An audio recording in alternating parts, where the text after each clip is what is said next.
Certaines fois, le disque, voilà, c'est un disque en plastique qu'on se lance habituellement de façon en loisir sur la plage ou entre amis. Mais c'est un sport aussi, c'est un sport collectif qui a été créé donc, aux États-Unis par des universitaires. Et donc le but du jeu, en fait, il y a deux zones d'en-but, comme au rugby, comme au football américain, sur un terrain aussi long qu'un terrain de foot.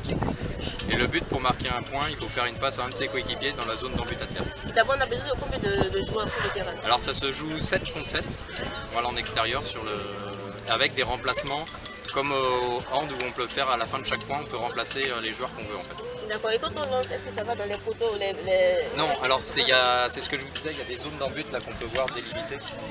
Et il faut faire une passe à un de ses coéquipiers dans cette zone-là. En fait. Il n'y a pas de précision en tant que telle, à part le mettre dans la main de ses coéquipiers. Et à quel moment il y a but? Alors il y a but quand le coéquipier arrive à la rattraper dans cette zone-là. En fait.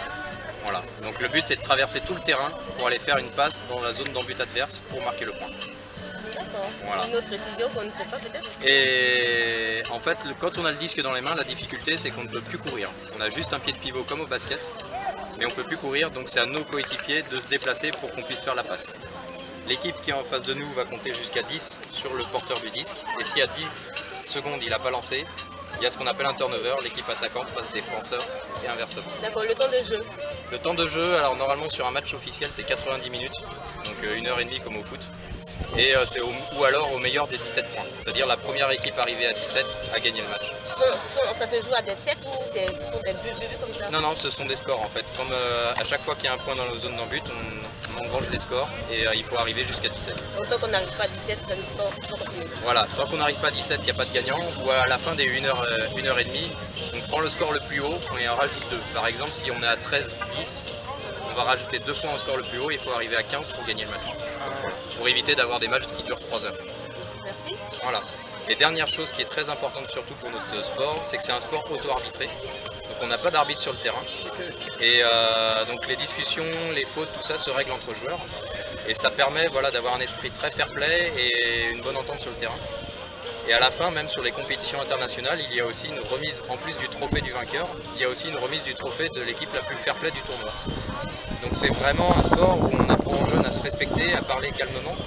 Et c'est un outil pédagogique très intéressant aussi pour les écoles, notamment en France, aux États-Unis, en Europe, un peu partout.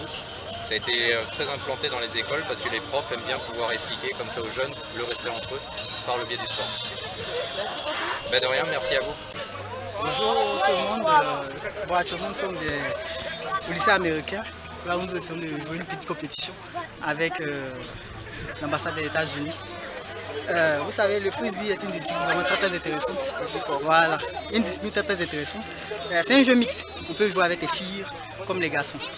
Alors, au frisbee, c'est l'esprit fair play qui prédomine. Voilà. Surtout avec l'auto-arbitrage. Vous voyez que deux personnes ne peuvent pas arriver à se concilier automatiquement. C'est pas possible. Donc, c'est vraiment une certaine discipline et un certain vivre ensemble pour pouvoir arriver à s'entendre au niveau des fautes. Le frisbee, c'est l'auto-arbitrage. Ouvert à tout le monde. Nous vous invitons tous les dimanches après-midi à partir de 16h ou au lycée classique de Cocody. Vous êtes les bienvenus. Super.